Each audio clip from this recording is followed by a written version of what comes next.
지난주에 우리는 베드로와 요한이 복음을 전하다가 옥에 갇힌 사건을 함께 나누었습니다. 옥에 갇히게 된 베드로와 요한의 입장에서는 너무나 힘들고 어려운 시간이었을 것입니다. 그러나 설교를 했던 결과로는 놀라운 일들이 일어나는 것을 보게 되죠. 설교를 듣고 남자의 수만 5천 명이 회개를 하고 예수님을 구주로 영접하는 사건이 일어났습니다.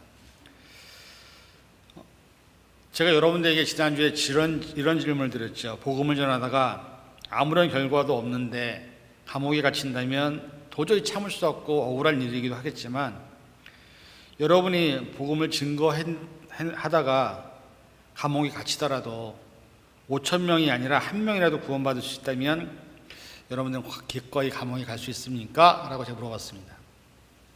어떠세요? 한 명이라도 구원받을 수 있으면 감옥에 갈 의향이 있으십니까? 사람에게 있어서 공로의식은 대단히 중요하다고 생각을 합니다. 그런데 하나님은 뭐라고 말씀하시냐면, 많은 사람을 구원시키는 것을 중요하게 생각하는 것이 아니라 한 영혼이 온 천하보다 귀하다고 얘기를 하죠. 우리는 온 천하가 어떤 것보다 귀하다고 얘기하지만, 하나님은 반대로 한 영혼이 구원받는 것이 온 천하보다 귀하다고 말씀하십니다. 베드로는 담대하게 종교 지도자들이 싫어하는 복음과 부활하신 예수님에 대해서 증거했고, 결국 그로 인해서 감옥에 갇히는 신세가 되었습니다. 그리고 오늘 본문은 이제 그 사람들 앞에 끌려 나와서 그들이 질문하고 신문하는 과정. 근데 얼마나 좀 무서웠을까라는 생각을 했습니다.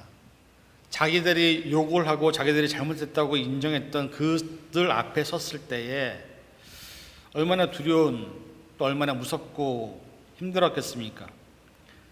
그런데 이 베드로는 그 안에서 절대로 주눅이 들거나 사람들의 협박이나 회유에 넘어가지 않습니다. 담대하게 다시 한번 또 그 자리에서 복음을 증거하는 모습을 우리에게 보여줍니다.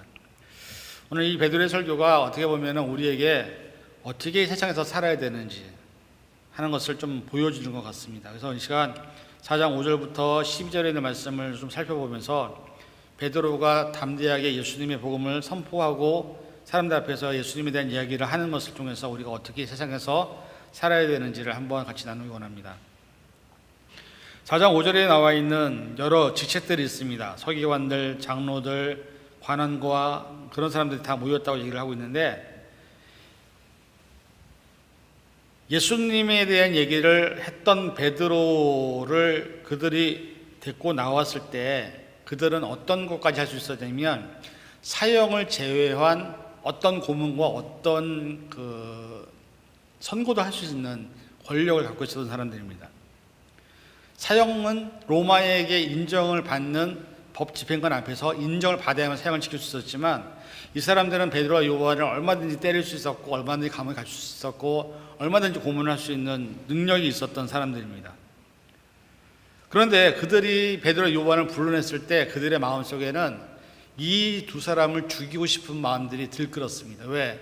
자기들을 공식적으로 비난했고 사람들 앞에서 자기들이 잘못해서 예수를 죽였다고 얘기를 해버렸기 때문에 베드로와 요한을 용서해 줄 마음이 전혀 없었던 그런 사람들 앞에 베드로와 요한이 서 있는 겁니다.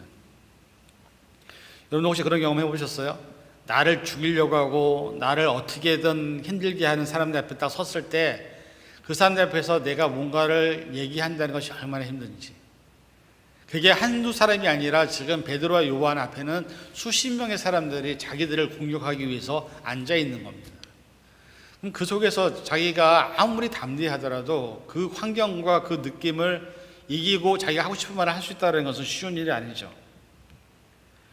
베드로와 요한에게 질책하는 것은 이들이 뭘 얘기하는 거냐면, 안진뱅이를 고치는 게 문제가 아닙니다. 왜 예수의 이름으로 하느냐는 문제이고, 왜 예수가 부활했다라는 것을 왜 말하느냐는 것에 대한 책임을 묻는 겁니다. 어떻게 보면 그런 상황 안에서 베드로와 요한이 안 했다고 하면 풀려날 수도 있는 그런 상황일 수도 있습니다. 예전에 우리나라 한국에 6.25 전쟁이 일어났을 때, 또 일제 치하에 있을 때 많은 일제의 군인들이 또 공산군이 내려와서 우리 기독교인들에게 항상 했던 얘기가 그겁니다. 네 입술로 예수를 부인해라. 그러면 살려주겠다. 입술로 한번 부인하고 다시 가서 믿으면 되잖아요. 근데 꼭 그 안에서도 끝까지 부인하지 않고 나는 예수를 믿는다고 얘기하는 사람들이 있었고, 그래서 순교하신 대표적인 분들이 주기철 목사님이나 어떤 순교자들은 그렇게 했고, 또 어떤 사람들은 나 예수 안 믿을게, 더 이상 하나님 안 믿을게, 교회 안 다닐게 이렇게 얘기하고서 살아남은 사람들도 있다는 거죠. 그런 상황에 놓여져 있는 베드로와 요한이 굳이 예수님의 이름 얘기 안 하겠다고 얘기하고 부활하시지 않았다고 얘기하면 베드로와 요한은 풀려날 수도 있는 상황입니다. 그런데 굳이 또 그 앞에서도 오늘 말씀을 읽어보셔서 알겠지만 베드로와 요한은 너희가 예수를 죽였고 예수는 살아나셨고 예수의 이름으로 고쳤다고 또다시 얘기를 하는 그 담대함이 얼마나 대단한 건지는 솔직히 우리가 이해할 수 없습니다. 많은 사람들이 베드로 요한을 죽이기 위해서 머리를 굴리기 시작했습니다. 그리고 어떻게 하면 저 사람들을 못 빠지게 나올까? 그래서 질문 하나 하는 것도 저들의 질문을 했을 때 그 질문에 대한 답이 결국은 벌을 받게끔 하는 질문들을 만듭니다. 예전에 예수님이 그런 경험이 있었죠. 대제사장과 서기관들이 세금에 관련된 문제를 내면서 동전을 보여주면서 이 동전이 누구의 것이냐라고 얘기했어요. 그 동전에 대해서 질문했을 때 의도는 그것입니다. 그것이 하나님 것이라고 얘기하면 너는 로마의 법을 어기는 거고, 하나님 것이 아니라고 얘기하면 너는 또 다른 율법을 어기는 거고. 곤란한 질문인데 예수님은 지혜롭게 대답하셨죠. 하나님의 것은 하나님에게, 사람의 것은 사람에게 주는 게 맞다. 되게 지혜로운 대답입니다. 그 사람들은 이 예수님을 어떻게든 올가매려고 했던 질문인데 오늘 똑같습니다. 베드로와 요한에게 질문하는 것 자체는 어떤 대답을 하더라도, 근데 여러분 이렇게 곤란한 상황에서 자기가 갖고 있었던 주장을 포기했던 사람이 대표적인 한 사람이 있습니다. 누군지 혹시 아십니까? 갈릴레오 갈릴레이가 그런 상황이었습니다. 갈릴레오는 1633년 6월 22일 날 법정에 섰습니다. 신성모독을 했다라는 이유만으로. 왜냐하면 그 당시에 갈릴레오가 발견한 지구가 돌아간다라고 믿었던 시대에 지구가 도는 게 태양이 돈다고 얘기하나요? 그래서 그가 뭐라고 얘기했냐면 거룩하고 신성한 성경에 반하는 거짓 교리, 즉 태양이 동쪽에서부터 서쪽으로 움직이는 것이 아니라 지구가 움직이는 것이며 지구는 우주의 중심이 아니라 교리를 고수하고 믿었다는 이유만으로 유죄 판결을 받았습니다. 다른 말로 말하면 지금 원래는 어떻게 되어 있죠? 태양 중심으로 지구가 돌고 있나요? 아니면은 지구 중심으로 태양이 돌고 있나요? 어떤 게 맞습니까 지금? 여러분들 지금 21세기에 살고 있는데 모르세요? 오 마이 갓. 지동선과 최동선, 옛날에는 지구가 중심이었어요. 그래서 지구 중심으로 태양이 돈다고 생각을 했어요. 근데 지금 여러분들 천문대에 가서 보시면 태양 중심으로 우리가 이렇게 돌아요. 천체가. 그래서 결국에는 갈릴레이가 발견한 게 지구가 중심이 아니라 태양이 중심이라는 걸 발견한 건데, 그 당시 율법적으로는 그게 반하는 겁니다. 그래서 갈릴레이는 거기서 너가 만약에 그것을 부인하면 살려줄게 그랬어요. 법정에서. 그래서 유명한 게 뭐냐면 알았다고, 당신들이 말한 게 맞다고 얘기하고서 갈릴레오 갈릴레이는 나오다가 뭐라고 얘기했습니까? 그래도 지구는 돈다 이렇게 얘기를 했어요. 자기가 살기 위해서 자기가 주장하고 발견한 진리를 아니라고 일단은 변명을 하고 살아남은 거죠. 그런데 베드로와 요한은 아니라고 얘기하면 살아남을 수 있는데 굳이 거기서 또 예수님이 살아나셨다, 예수님이 고치셨다, 하나님의 아들이다 얘기해버리면 굳이 죽겠다는 것밖에 안 되는 거죠. 사람이 죽음 앞에서 내가 믿고 있었던 진리를 고수한다는 것은 쉬운 일이 아닙니다. 그래서 우리가 알다시피 1제부터 시작해서 기독교의 역사 이래로 수많은 순교자들이 나타나는 것은 말 한마디만 바꾸면 되는 문제예요. 말 한마디만 예수 안 믿어, 나 교회 안 다녀 얘기만 하면 살 수 있는 문제인데, 그 앞에서 굳이 또 끝까지 예수 믿어, 나는 천국 갈 거야, 나 죽여 이렇게 얘기해버리니까는 결국 죽게 되는 거예요. 이것을 우리에게 적용시켜보면 우리는 좀 많은 것들을 생각할 수 있게 됩니다. 지금 세대가 변하고 있죠. 세태가 변하고 있습니다. 교회 안에서도 동성애, 결혼, 남자와 여자와의 성의 분리, 수없이 많은 패러다임이 변하고 있습니다. 그 속에서 옳은 것은 옳다, 틀린 것은 틀리다고 얘기할 수 있어야 되는데 우리 스스로도 그런 패러다임에 조금씩 인정되어 가고 있다는 사실이죠. 예전에 여기서 부모님들 그 학교에서 어플리케이션 나오면 부모님들 쓰는 게 있었어요. 그때는 엄마 아빠로 처음에 나왔었어요. 지금 뭘로 바뀌었는지 아세요? 계속 조금씩 바뀌었어요. 그러다가 어떻게 바뀌어요? 엄마 아빠, 그러다가 부모 원투, 그 다음에 보호자까지 바뀌었어요. 이게 뭘 말하는 거냐면 엄마 아빠 안에서도 동성애자들이 있고 레즈비언들이 있고 게이들이 있다는 거예요. 그리고 그런 사람들이 지금 아이들을 데려다가 입양해서 키우고 있다는 거예요. 그런 시대에 살고 있는데 그 속에서 과연 여러분들은 신앙적으로 내게 위협이 다가올 때 내가 대답 한마디를 잘못했을 때 나를 죽이려고 한다고 한다면 그 앞에서 과연 자신에게 이것이 옳다라고 얘기할 수 있는 용기가 우리에게 있느냐라는 것을 베드로는 우리에게 보여주고 있다는 사실이죠. 얼마든지 베드로를 고문할 수 있고 얼마든지 베드로를 때릴 수 있는 사람들이 앞에서, 그런데 베드로가 어떻게 이렇게 했냐 보니까는 4장 8절에 보니까는 성령이 충만하여라고 나와 있어요. 성령이 충만하여. 베드로가 그렇게 담대하게 복음을 선포할 수 있었던 이유는 성령이 충만한 모습이었기 때문에 할 수 있었다는 것이죠. 성령이 충만하다는 것은 성령이 내 안에 임재한다는 의미를 포함합니다. 그래서 사실 성령이 내 안에 임재한 사람은 어떤 상황이 와도 어떤 환경이 와도 두렵거나 무서워하거나 그것 때문에 슬퍼하거나 좌절하지 않아요. 그 대표적인 인물이 구약에서 다니엘과 그의 세 친구들, 그리고 신약에서는 바울을 들 수가 있겠죠. 다니엘은 신상에다가 절을 하라는 것을 듣지 않아서 어떻게 됐습니까? 사자굴에 들어가죠. 그때 다리오 왕이 얘기할 때 그렇게 얘기합니다. 다니엘 너무 아꼈거든요. 바꿔라. 다니엘의 세 친구인 사드락과 메삭과 아벳느고도 마찬가지였습니다.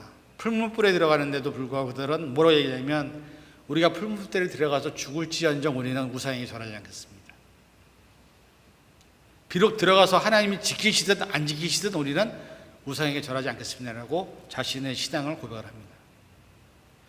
어떻게 보면 그렇게 위험한 상황에 놓였을 때도 내가 갖고 있는 신앙의 정조를 지킨다는 것이 얼마나 중요한지를 성경은 우리에게 말씀하고 있다는 거죠.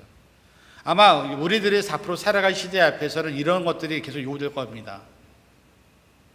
여러분들이 삶을 살면서 기독교를 믿는다는 이유만으로, 예수를 믿는다는 이유만으로 협박을 받을 때 그 상황에서 내가 그것을 담대하게 선포하고 얘기할 수 있다는 것은요, 성령이 내주하지 않으면 우리는 언제든지 나 안 믿어, 나 예수 안 믿어, 예수 몰라, 베드로처럼 예수님을 얼마든지 부인할 수 있는 신앙을 우리는 가질 수밖에 없다고 말씀을 하고 있습니다. 베드로 역시 자신에게 주어진 삶의 환경에서 담대하게 예수님을 증거할 수 있었던 것은 성령이 그의 안에 함께 있었다는 거죠. 그리고 그로 인해서 수많은 순교자들의 피로 말미암아 기독교가 여기까지 왔다는 사실은 절대 부인하지 못한다는 것을 우리는 깨달아야 됩니다. 여러분이 옳다고 믿는 것, 그것을 지킨다는 것은 대단히 중요한 거예요. 그것이 다른 사람들에 의해서, 환경에 의해서 한 번은 그냥 문 남고 넘어가, 괜찮아, 그것이 죄의 시작이 되어버리는 거죠. 여러분, 미국 사람들은요 특히 그런 게 많습니다. 돈을 쓸 때 한국 사람들은요 법인카드를 주잖아요. 그러면 그 법인카드를 갖고 나를 위해서 써요.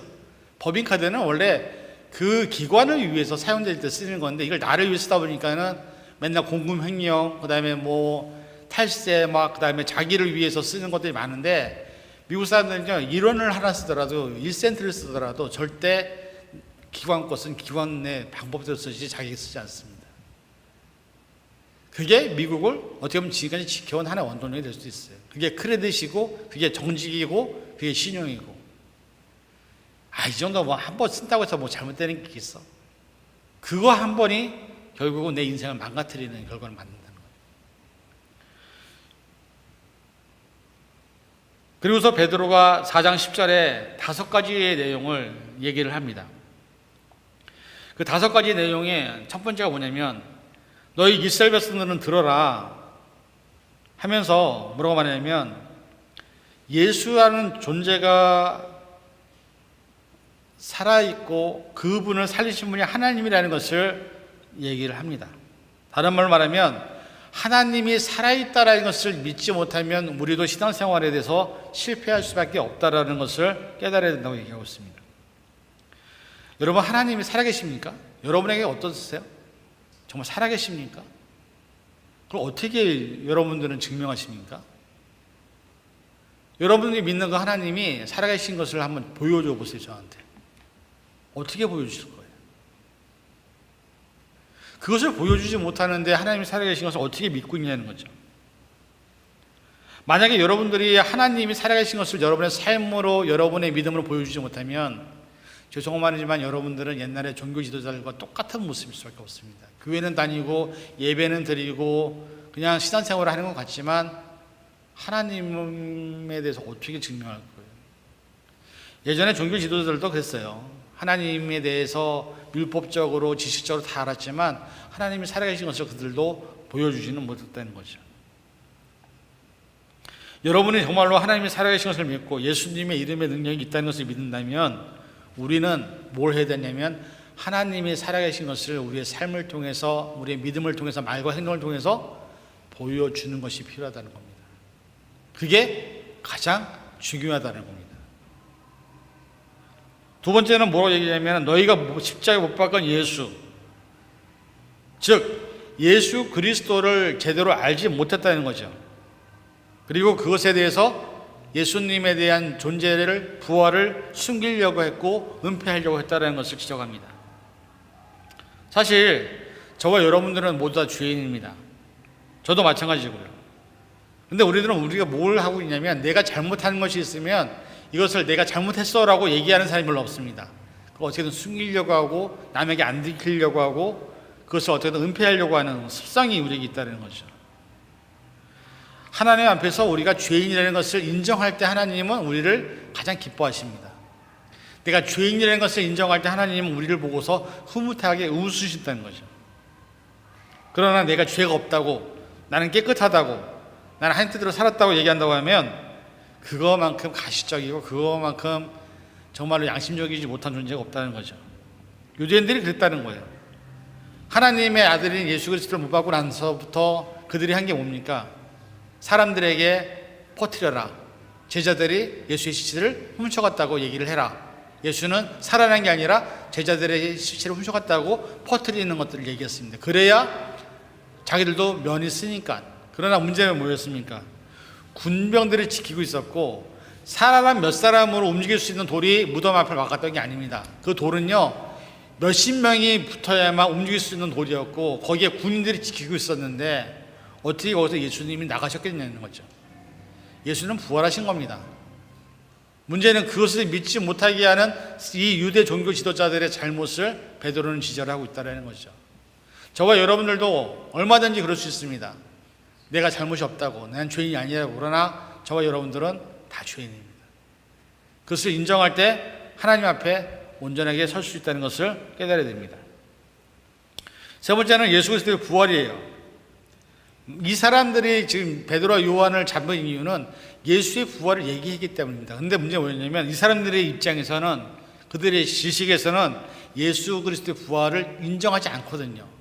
예수 그리스도의 부활을 자꾸 인정하니까 어떻게 됩니까? 자기들과 다른 얘기를 하니까 사람들이 거기에 동조될까봐, 사람들이 거기에 휩쓸릴까봐 베드로와 요한을 잡은 겁니다. 말세가 가까울수록, 종말이 가까울수록 적그리스도라는 존재가 나타나게 되는데 그 안에는 예수의 부활을 인정하지 않는 수많은 이단들이 있다는 것을 성경은 이미 예고를 했습니다. 여러분들 예수의 그리스도의 부활을 인정하지 않지 않느냐 그러면 여러분들도 죄송하지만 우리의 영혼의 부활도 없습니다. 예수님을 부활의 구주로 인정하지 않으면 여러분들도 부활이 없습니다. 그걸 여러분 잘 깨달으셔야 돼요. 여러분들이 인정하고 안 인정하고는 여러분의 자유지만 하나님의 이름으로 주어져 있는, 하나님의 이름을 우리에게 주셨는데 뭐라고 했어요? 예수 그리스도의 이름밖에는 다른 이름을 주신 일이 없다라고 얘기했잖아요. 하나님 그렇게 말씀하시는데 내가 스스로 그걸 믿지 못하고 내가 그것을 인정하지 못하면 우리들은 절대로 예수님과 같이 나중에 부활되는 몸이 아닐 수밖에 없다는 것을 여러분 깨달아야 됩니다. 네 번째, 나사렛 예수 그리스도의 이름으로라는 말은 뭐냐면 예수 그리스도의 이름에 능력이 있다라는 거예요. 예수가 살아있다는 말이 유대인들에게 얼마나 충격이겠습니까? 기껏 죽여놨는데, 생각해 보세요. 자기들이 죽여서 십자가에 매달아서 죽는 것까지 다 봤는데 예수가 살아났다, 이 말을 하고 있는 베드로와 요한을 가만히 내버려둘 리가 없죠. 그런데 여러분 그거 아십니까? 지금도 예수님의 이름으로 전 세계에서 수많은 사람들이 질병으로부터 치유가 되고 있고, 기적을 경험하고 있고, 많은 영혼들이 구원받고 있고, 많은 피조물들이, 새로운 사람들이 예수님을 통해서 새로운 삶으로 변화되고 있습니다. 예수님은 여러분이 없다고 해서 없는 존재도 아니고, 여러분들이 믿지 못한다고 해서 존재하지 않는 것도 아니고, 예수님의 이름은 여전히 능력을 발휘하고 있다는 사실을 깨달아야 됩니다. 문제는 여러분의 삶에 예수님이 있느냐 없냐는 거죠. 다른 사람들의 삶에 예수님이 있느냐 없냐, 그게 문제가 아니라 우리의 삶에서 예수님의 이름이 있느냐 없냐가 문제인 거죠. 여러분의 삶에 예수님의 이름이 없으면 여러분들이 교회를 다니는 이 시간도, 예배를 드리는 이 시간도 차라리 여러분이 세상에 나가서 편하게 여러분들 놀고 싶은 거 다 놀고 그냥 그렇게 다니는 게 더 나을 수도 있어요. 솔직히 말씀드리면. 예배 시간 나와서, 교회 나와서 예배를 드리는데도 예수님의 이름이 내 안에 있는 것을 느끼지 못한다고 한다면 그건 이미 여러분이 지금 현재 예수님의 존재를 인정하지 않고 있다는 것밖에 되지 않습니다. 여러분 안에 예수님의 이름이 있습니까? 여러분이 어떻게 반응하고 어떻게 행동하냐를 보면 예수님의 이름이 있는지 없는지는 다 압니다. 그리고 중요한 것은 뭐냐면 다섯 번째, 그 안진뱅이가 건강하게 되어서 너희 옆에 섰다라고 얘기하죠. 고침받은 결과, 예수의 이름이 살아있다는 결과, 예수님의 이름에 능력이 있다는 것을 보여주는 거죠. 안진뱅이가 일어났다는 사실을 갖고 베드로와 요한은 사실 잡을 근거가 없었어요. 종교 지도자들에게는. 왜? 그 사람이 나은 것은 좋은 일이거든요. 선한 일이거든요. 그 선한 일을 갖고 사람을 잡아둘 방법이 없잖아요. 그래서 율법적으로 이 사람들을 힘들게 하려고 그러는데 이 사람들이 자기들 말대로 원하는 대로 흘러가면 되는데 안 흘러가고 떳떳하게 대답을 하니까는 결국은 그들도 포기를 하고 마는 것을 보게 됩니다. 요즘 들어 많은 대형교회 목사님들이나 또 목사님 지도자들이 비난을 받습니다. 그 이유는 하나님의 교회를 세상적인 방법과 세상적인 계획으로 이끌어가기 때문이죠. 정말로 영적으로 기도하면서 성령 충만하게 교회를 끌어가면 교회 안에서 절대로 싸움은 일어나지 않습니다. 교회가 싸움이 일어난다는 것은, 분쟁이 일어난다는 것은 다른 말로 말하면 그 교회가 성령이 존재하지 않는 교회거나 기도를 하지 않는 교회라는 것밖에 대세가 안 됩니다. 어떤 문제가 생기더라도 기도로 해결하고 예배로 회복되면 교회는 하나님의 주권 안에서 모든 것들이 다 평안해집니다. 그러나 그거를 인간적인 방법으로, 세상적인 방법으로 하려다 보니까는 교회가 자꾸 세상의 법정에 서게 되고 사람들의 입에 오르게 내리는 그런 추악한 모습들을 만들고 있는 것입니다. 기도하는 것, 성령이 우리 교회 안에 임재하는 것, 이것이 우리가 가장 바라고 원하는 모습이어야 된다는 것이죠. 그리고 4장 11절에 뭐라고 되냐면 건축자의 버린 돌처럼, 이 말은 뭐예요? 예수님이 아무 쓸모없는 돌 같은 존재로 유대인들에게 여겨졌다는 거죠. 그러나 유대인들에게만 그렇게 느껴졌지 예수님의 지체들에게는, 예수님을 사랑하는 사람들에게는 예수님은 자신들의 생명의 주인이었다는 것을 고백하는 겁니다. 사람은 똑같은 걸 보더라도 어떤 사람은요 이거를 다르게 보는 경우가 있어요. 컵에 물이 있잖아요. 반이 있으면 어떤 사람은 컵에 물이 반이나 남았네라고 얘기하는 사람이 있는가 하면 어떤 사람은 컵에 반에 물이 반밖에 없네라고 얘기하는 사람도 있어요. 예수님을 똑같이 보는데 어떤 사람은 예수님이 내 생명의 주인이라고 고백하는 사람이 있는가 하면 예수님은 아무것도 아니라고 얘기하는 사람도 있다니까요. 여러분들 예수님이 과연 어떤 분인지, 여러분의 입장에서는 예수님이 과연 누구냐는 거죠. 우리가 세상적인 가치나 기준으로 보면 여러분들 세상에서 대단하신 분들입니까? 한번 스스로에게 물어보세요. 얼마나 대단하신 분이세요? 자, 한번 제가 물어볼게요. 여러분의 몸을 돈으로 환산해서 준다고 한다면 여러분 얼마 요구하시겠어요? 내 몸값 얼마 요구하시겠어요? 한 번도 생각 안 해보셨어요? 결혼정보회사에 그 결혼을 못 하신 분들이 신청을 하잖아요. 그럼 뭐뭐 들어가는지 아십니까? 나이, 직업, 경제력, 그 다음에 학력, 그 다음에 지금 현재 하고 있는 일, 이런 것들이 들어갑니다. 거기에 따라서 그 사람들 뭐가 정해요? 레벨이 정해져요. 그래서 만나는 사람들도 레벨에 맞는 사람들이 서로 만나게 되어 있어요. 그렇죠? 여러분의 인생은 이 세상에서 어떤 존재라고 생각하십니까? 그 레벨로 따지면 1번부터 5번까지 있다고 생각하세요. 몇 번 레벨입니까? 자, 세상적인 기준으로 보면. 네? 일단 여러분의 전화 경제적으로 집이 없죠? 집이 누구 계세요 여기? 돈도 없죠? 뭐 학력도 그렇게 높지 않죠? 뭐 저가 갖고 있는 백이라고 하는 하나님밖에 없어서 하나님 눈에 보이지도 않죠? 제가 무슨 일을 하고 있나 한번 이게 체크를 해봤어요. 자, 일단 제가 하고 있는 일, 일단 세 아이의 아빠고, 한 가정의 남편이고, 이 교회의 담임 목사이고요. 지금 제가 한인 지방의 회장을 맡고 있으니까 그거 하나 있고, 교단에서 보드 멤버 하고 있고, 사모위원회 하고 있고, 지방에서 아시아 대표로 있고, 또 군 라이프 케어 센터 대표로 있고, 한글 디렉터를 하고 있고, 뭐 하고 있는 게 많더라고요. 하고 있는 게. 근데 이런 것들은 세상에서 어떤 누구도 알아주질 않아요. 그렇죠? 하는 것은 7가지, 8가지인데 세상에 있는 사람들이 그거 하나도 안 알아줘요. 세상에 있는 사람들은 돈이 얼마 있냐, 집이 있냐 없냐, 세상적인 학력의 기준이 있냐 없냐, 이걸 따지는 거지 이런 거 하나도 안 알아줘요. 근데 문제는 우리 스스로는 되게 하찮고 별잘거 없는 존재라고 생각할지 모르지만 하나님은 절대 그렇게 우리를 보시지 않는다는 거죠. 하나님은 여러분들을 실제로는 돈도 없고 집도 없고 배경도 없고 아무것도 없지만 하나님은 여러분들을 가장 귀하고 존귀한 나의 아들, 딸로 보고 계신다. 그게 우리에게 은혜인 거예요.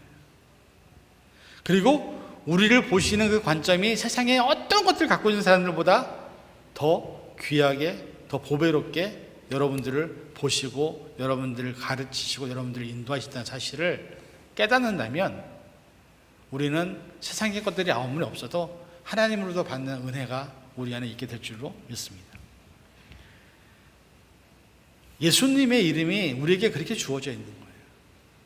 우리가 그렇게 하나님으로부터 대접을 받을 수 있는 이유는 딱 하나예요. 예수 그리스도의 이름이 우리 안에 있기 때문에.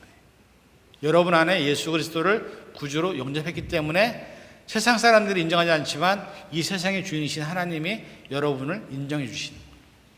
그리고 여러분들을 가장 세상에서 보배롭고 존귀하다고 여기신다는 사실을 잊지 마시기 바랍니다. 4장 12절에 뭐라고요? 예수 그리스도의 이름 외에는 다른 이름을 주신 일이 없다. 예수님만이 유일한 구세주다. 예수님만이 우리의 모든 것들을 이끌어 나가신 분이다. 여러분, 베드로가 자신을 죽이려는 무리 앞에서 그렇게 예수님에 대한 이름을 자신 있게 얘기하고 복음 선포할 수 있었던 이유는 예수의 이름 안에 능력이 있었기 때문입니다. 자, 그렇다면 예수님 안에 있는 능력이 어떤 것이 있을까? 제가 한번 나열을 해봤어요. 한번 여러분에게 혹시 그런 것들을 경험되었는지 한번 생각해 보세요. 첫 번째, 예수님의 이름에 능력이 있습니다. 예수님의 이름으로 구원을 받습니다. 예수님의 이름으로 죄사함을 받습니다. 예수님의 이름으로 천국에 이릅니다. 예수님의 이름으로 영원한 생명을 얻습니다. 예수님의 이름으로 모든 질병이 물러갑니다. 예수님의 이름으로 죄에서 죽었던 영혼이 새로운 생명으로 태어납니다. 예수님의 이름으로 사탄도 물러갑니다. 예수님의 이름으로 우리는 하나님의 자녀가 되었습니다. 예수님의 이름으로 구할 때 우리는 모든 것을 이루어 주십니다. 예수님의 이름으로 우리는 불가능이 없습니다. 이 사실 믿으십니까? 이 예수님의 이름이 저와 여러분이 믿고 있는 그 예수님의 이름이라면 여러분들은 정말로 하나님께 은혜를 입은 자들이라는 것을 깨달아야 됩니다. 예수님의 이름을 품고 살면 걱정이 없습니다. 예수님의 이름을 기도하면 예수님이 다 이루어주신다고 말씀하셨습니다. 우리가 살아가는 삶 속에서 여러분들이 때로는 힘들고 어려운 문제가 있지만 베드로가 왜 이렇게 자신을 죽이려는 사람들 앞에서 담대하게 얘기할 수 있었냐면 예수님이 자신을 지킬 것을 알았기 때문입니다. 그리고 결국 다음 주에 보면 아시겠지만 베드로는 풀려납니다. 왜? 예수님의 이름으로 얘기하니까 이 사람들도 더 이상 이 사람들을 어떻게 할 수가 없는 거예요. 세상에 아무리 많은 권력과 아무리 많은 능력이 있어도 우리 안에 예수님의 이름만 있으면, 그 이름만 붙잡으면 우리는 어떤 상황에서도 어떤 환경에서도 얼마든지 이길 수 있는 것을 믿으시기 바랍니다. 그런 베드로와 같은 믿음이 여러분이 있기를 원합니다. 하나님이 여러분을 사랑하셨기 때문에 예수의 이름을 우리에게 주셨습니다. 그리고 그 예수님의 이름을 통해서 우리는 구원을 받았습니다. 저와 여러분들이 그 마음을 잃어버리지 않으면 여러분들은 세상에 나가서도 당당하게 하나님의 자녀로서 이 세상의 주인의 아들의 역할을, 딸의 역할을 하게 될 줄 믿습니다. 오늘 우리 안에 예수 그리스도의 이름이 있는지 한번 곰곰이 생각해 보세요. 그리고 예수님의 이름으로 내가 지금 어떤 일을 행하고 있는지, 주변의 상황이나 환경은 실제로 우리에게 보이지 않지만 예수님의 이름으로 지금도 실제로 수많은 기적이 일어나고 놀라운 일들이 일어나고 있다는 사실을 믿고, 그러한 일들과 능력들이 우리의 삶 안에서 우리에게도 나타나기를 주님의 이름으로 간절히 축원을 드립니다. 기도하겠습니다. 사랑해 주님, 예수의 이름이 있는 자들에게는 담대함이 있습니다. 어떤 위협과 환난과 어려움 속에서도 예수의 이름만 붙들면 우리는 승리하게 될 줄로 믿습니다. 우리 안에 있는 예수님의 이름으로 날마다 승리해서 하나님 앞에 기쁨을 드리는, 또 하나님께 영광을 돌리는 하나님의 자녀들 될 수 있도록 축복하여 주옵소서. 감사드리며 예수님의 이름으로 간절히 기도하옵나이다.